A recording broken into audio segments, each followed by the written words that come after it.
Hello everyone and welcome back. Today I am filming an Ask a Witch on our Discord. I was sent a question actually several weeks ago and I apologize for how long it has taken me to get to answering it, but I was sent a question regarding gravelaying, so I'm going to go ahead and cover that. Even though we've talked about it in a previous video, I do realize that the previous video was recorded in I don't even know, maybe 2018, 2019. It was in a crowded environment, and people have complained before that it's quite long and there's a lot of background noise. So I'm happy to address the question again and possibly go into a little bit more depth on it. Please remember, before I get started, I should say, to like and subscribe to our channel and send us questions for Ask a Witch or Ask an Herbalist so that we know what y'all are interested in learning from us. All that being said, let's get into the topic.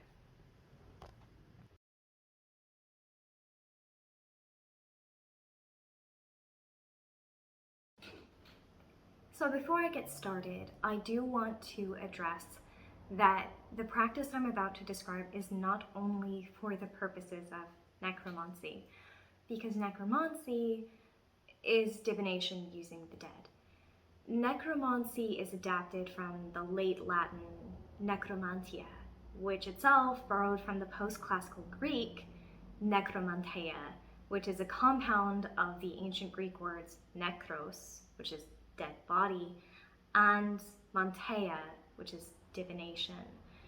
So necromancy is specifically using the dead for the purposes of divination, which I absolutely practice, and I'm happy to film more videos on it if that's something that people are interested in learning. It's something I do have a private student learning from me right now, so yeah, it's something that I practice unashamedly. But gravelaying is not just for the purposes of necromancy. I just want to start off and say that.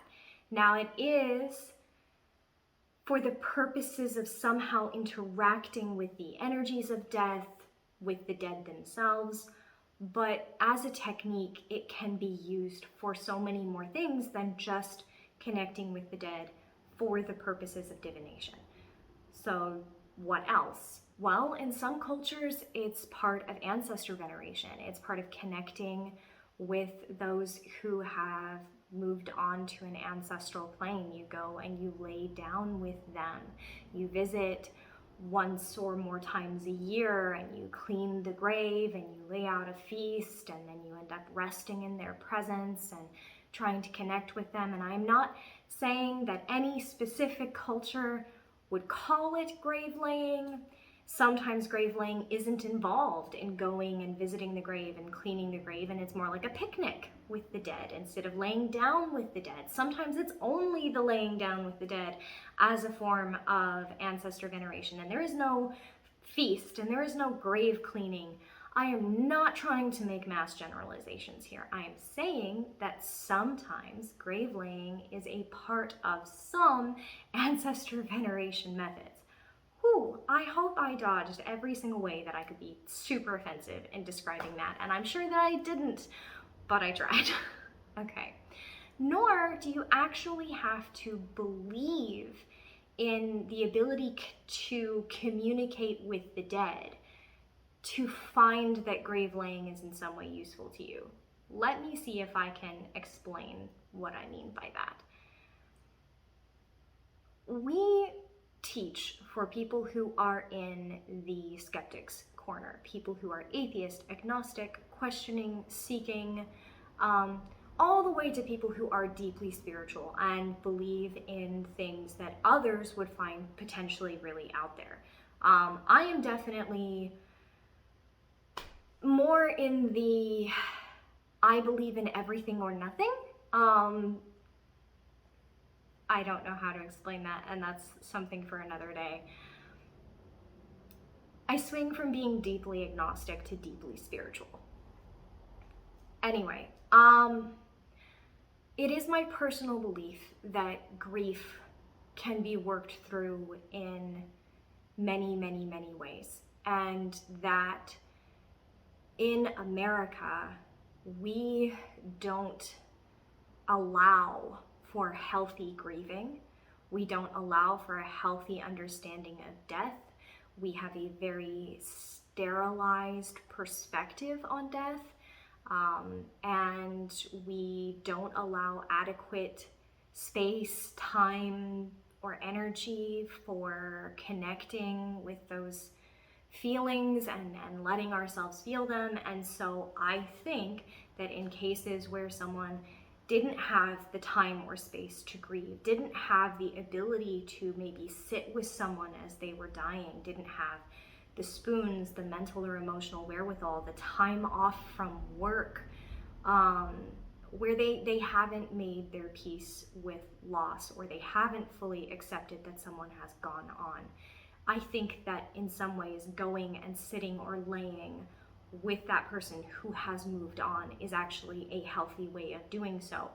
Please note that, yeah, I think you should be doing that while working with a grief counselor. That I think that you should always pursue therapy whenever possible. But I also acknowledge that that's not always possible. And if anyone wants me to go into more detail on how I would recommend grave laying as part of the grieving process, I'd be happy to do so. But I just want to touch on the fact that sometimes going and sitting with the dead is not about learning to use them for divination. It's about venerating those who have moved on or making peace with the fact that they're gone. And either of those things can be done by an atheist or agnostic. You don't have to believe that you can communicate with the dead to benefit from spending time in a place where the dead rest. Okay. I want to touch on another factor of all of this. This is a complex topic, and I apologize for how long this video is going to be. The way that we handle death in the United States is so fundamentally broken that in many cases, the way that people are buried is just fundamentally unethical and deeply damaging to the environment. And one of the things I've had a student point out to me is like, oh, well, you talk about working with the energies of the dead, and you talk about benefiting from being able to go to these graveyards, but what about the damage that these graveyards are doing to the environment? And yeah, I absolutely agree that these graveyards are doing massive amounts of damage to the environment. And I think it is totally possible to have these same connections, not on a grave per se, but in a haunted forest made of trees that are growing out of dead bodies. Or, at the stone that marks where ashes were put down, or in the garden where someone was composted. I don't think that you need a grave for grave laying. I don't think you need a stereotypical grave like you find in a graveyard or cemetery in the United States to lay with the dead and connect with them. There we go. I think I managed to say that. And in fact, the fact that our cemeteries and graveyards are these big open spaces with these stones or markings and everything is full of formaldehyde and stuff, I think it actually sometimes makes it a lot harder, and that it would be easier if there was a tree growing out of someone who was wrapped in a shroud. So yeah, I'm all in favor of good death. I am all in favor of ethical burials that are not damaging the environment. And no, I don't think that someone needs to be buried in a stereotypical fashion according to current American culture for you to be able to go lay down with them. I don't. Okay. So if not just for divination, why else would you be doing this? Well, there's so many reasons. I actually really thought about recording myself going and doing this but I only get to do it a couple of times a year. And when I do it, it is a sacred thing to me. And I already get a lot of really awful comments from people whenever I share anything about my life, my upbringing, my private practices. YouTube's not a friendly place when you make yourself vulnerable. And it just, no, not willing to film myself doing it.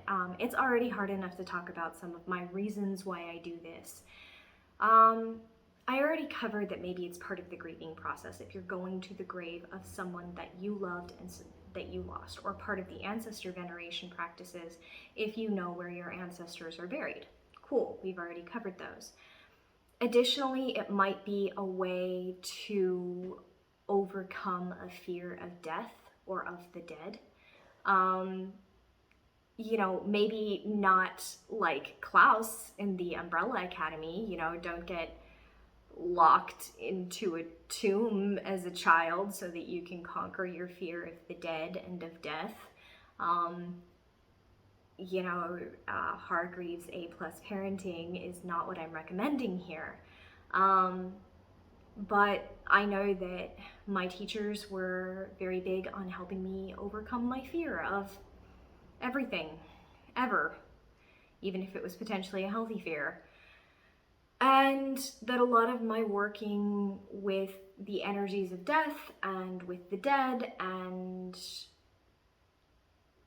it's really helped me overcome my fear of dying, and my fear of the dead themselves. So that's a reason.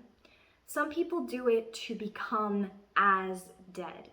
So by laying down as if you are one of the dead, it is believed that you can more easily cross back and forth and walk the realms of the dead, or potentially make it more easily for them to communicate with you and you to communicate with them, which doesn't have to be for the purposes of necromancy, like divination. I don't know why you want to talk to the dead, that's up to you. Anyway, it is distinct from death watches, where a spirit worker sits with someone who is dying to keep them company and to witness their passing and hopefully bring them some comfort. And it is distinct from some of the entheogenic practices where you can literally be made as to one of the dead. However, they might be combined. Like you might be doing gravelaying and also an entheogenic journey wherein you are becoming one of the dead. I've done this.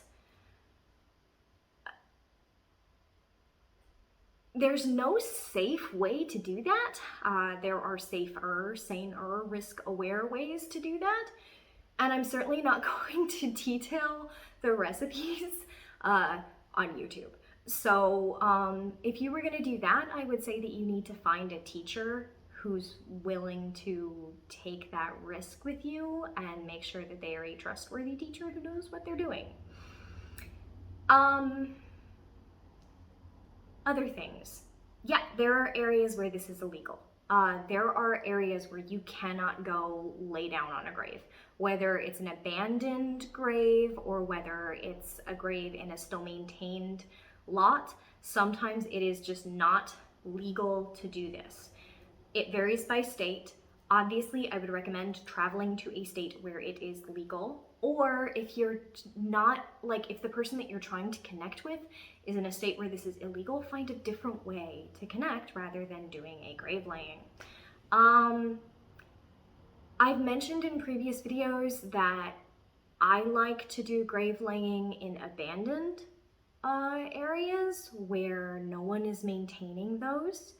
I had a student ask me, okay, but you don't know anything about the people who are buried there to be able to connect with the appropriate energies. Sometimes that's true and sometimes it's not. In some cases, you can research the people who are buried in ghost towns If you want to specifically lay down on a murderer's grave, or if you want to specifically lay down on a thief's grave, you know, there are ways of researching that. Sometimes that information is easy to find and sometimes it isn't. If you are a believer in the spiritualist corner of things, then yeah, you would have to potentially connect with the energies of the dead and find the grave that calls to you, that you want to connect through. And that's a whole thing that you would have to learn to do via methods that work for you. If that is not appealing to you, then yeah, only lay down on a grave where you've done your research and you're comfortable with who that person was before they died. I want to say here that if you are in the deeply spiritualist end of things and you're going, oh, well, I would never want to lay down on the grave of a murderer, just because somebody wasn't caught and wasn't like buried in a murderer's grave doesn't mean that they weren't a murderer. And you don't actually know like anything about a dead person until you connect with that energy, in the same way that you may not know anything about the people that you know in your everyday life. I'm just saying, like, if you look at crime statistics, you have people in your life who are doing shit that you don't know they're doing. So keep that in mind. I am not one of the believers in the whole, oh, well, all the dead are good. No. Or trust to the spirit world, it always means you well. No, not from my perspective. Right, so I would recommend having a Gravelaying buddy with you. I would recommend having someone who is not going to be engaging in the spiritual practice and who is just there to make sure that there are no wild animals, there are not scorpions, snakes, people who might disrupt you for nefarious purposes. You know, have someone who's staying alert and aware and who is willing to stay up the entire time that you're doing this. If you're doing a full like nighttime experience for the full night, then that person has to stay awake all night to watch over you. So it needs to be someone that you trust to actually do that. In order to avoid legal issues, if possible, consider getting the landowner or the gravekeeper's permission. It is easier to get permission to lay on the grave of a relative, but this does not always permit the laying on specific graves, such as the grave of a murderer or a thief, which certain traditions demand. You can combine grave laying with learning to connect with the protective guardian spirit of a graveyard, whether you want to call this, whether you consider this to be the Grim or the grave guardian, or there's so many different, like there are traditions where it's the last person who was buried in a graveyard.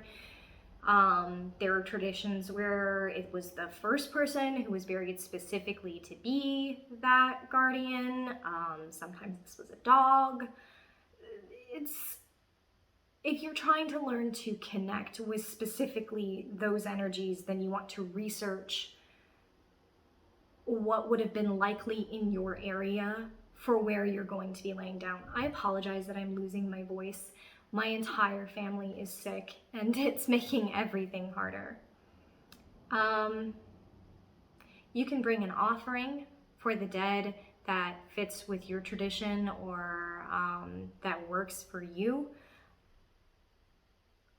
What you give to the dead varies significantly by tradition, and how you clean afterwards varies significantly by tradition. So for example, in at least one of the traditions that I belong to, working with the dead is seen as fundamentally unclean. And the people who do it are seen as being tainted and unclean and bringing that unclean energy home with them. That doesn't stop people in the tradition from doing it. It just means that it is something you have to take into account and that you need to know how to clean yourself, and you need to be aware of the fact that some people are never going to be comfortable with you and are always going to consider you unclean for doing this kind of thing and for teaching this kind of thing. So keep in mind, go when you're in a good headspace to do this. Be prepared to protect yourself and defend yourself and steer things and be in control of what's happening. Like, yes, there's a degree of giving yourself up to the experience, but you should always be able to nope out if you are uncomfortable. Be prepared to clean yourself afterwards, to make sure that nothing has followed you home, to make sure that nothing has attached to you, to make sure that nothing has left an influence of some kind behind, harmful, malicious, subversive. Make sure that you know how to close the door on this so that you don't go home, lay down in bed, and find yourself back in the realm of the dead. There's a lot that you would need to prepare to be able to do before I would consider recommending this. And at the bare minimum, it's the research to make sure you know where you're going, that it's legal, that it's safer, saner, risk aware, etc. for you to be going to this place, that you have a buddy, that people know where the two of you are going and are prepared to get emergency services if you just don't come home. Which, you know, those last steps are what I would recommend if you were also going to investigate an abandoned haunted building, which is something that I've done to connect with the dead. I made sure that people knew where I was going. I made sure that they knew when to expect me back, and I took somebody with me most of the time on that last one. I have definitely done things by myself that I should not have done by myself because I made bad decisions. So learn from my mistakes and don't do that. Just like you should never go rock climbing by yourself like I used to. That was a bad decision. There's whole movies about why that's a bad decision. And if I had seen that movie as a kid, maybe I wouldn't have made that bad decision. But anyway,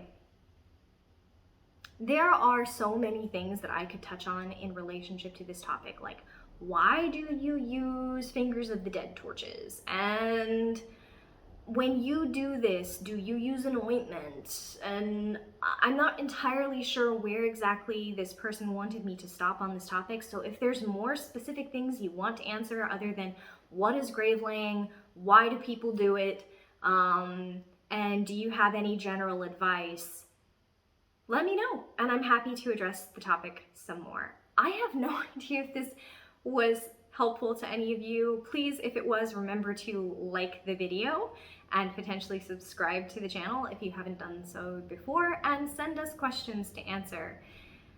Right, I think that was everything. Be safe out there, everyone, especially if you're doing this.